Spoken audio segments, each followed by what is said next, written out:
An enigmatic 86-year-old Portuguese man named Theo arrives in the sleepy southern town of Golden, Georgia. He has no clear reason for being there, but his arrival immediately sets the tone for a very specific kind of story.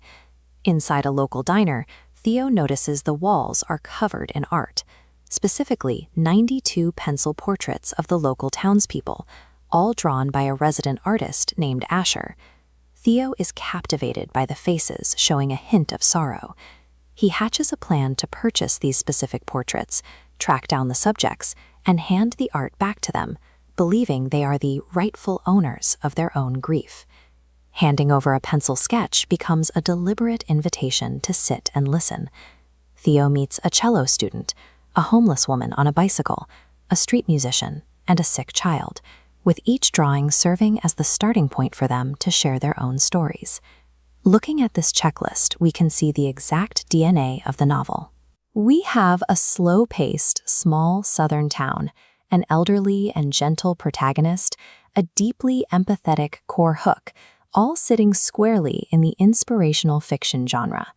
By linking these individual stories together, the town of Golden becomes a collective character in its own right. Understanding that interconnected structure is essential to knowing how this book actually moves. Because of that structure, reader reactions to the artistic redemption of Theo of Golden are sharply divided. Fans praise the author's poetic descriptions of classical music and nature. They highlight the deep emotional resonance of the prose and the genuine warmth of the atmosphere. Critics, however, point to a frustratingly slow plot that drags heavily in the middle, combined with a tone they find overwhelmingly sweet and sentimental.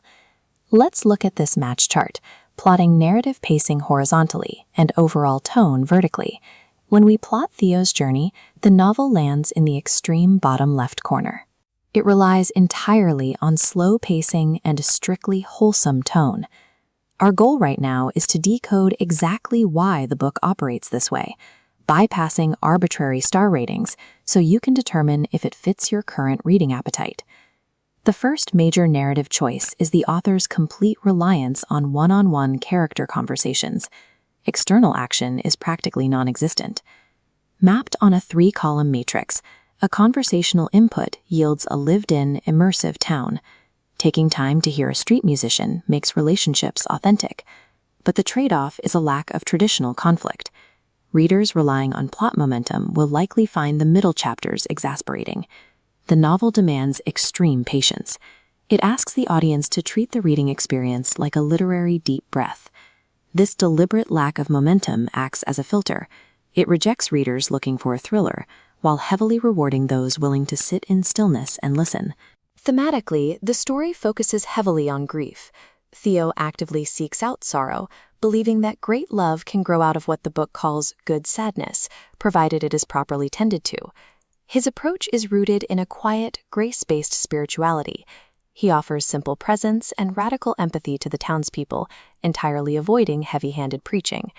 Back to the Matrix, an input focused on good sadness yields an outcome of profound wisdom.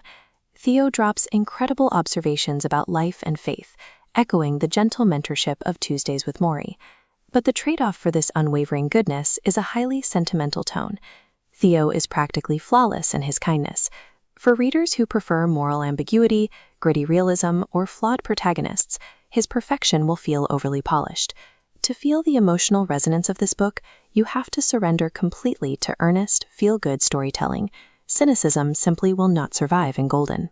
Finally, the author funnels the entire narrative through Theo's singular, enigmatic perspective.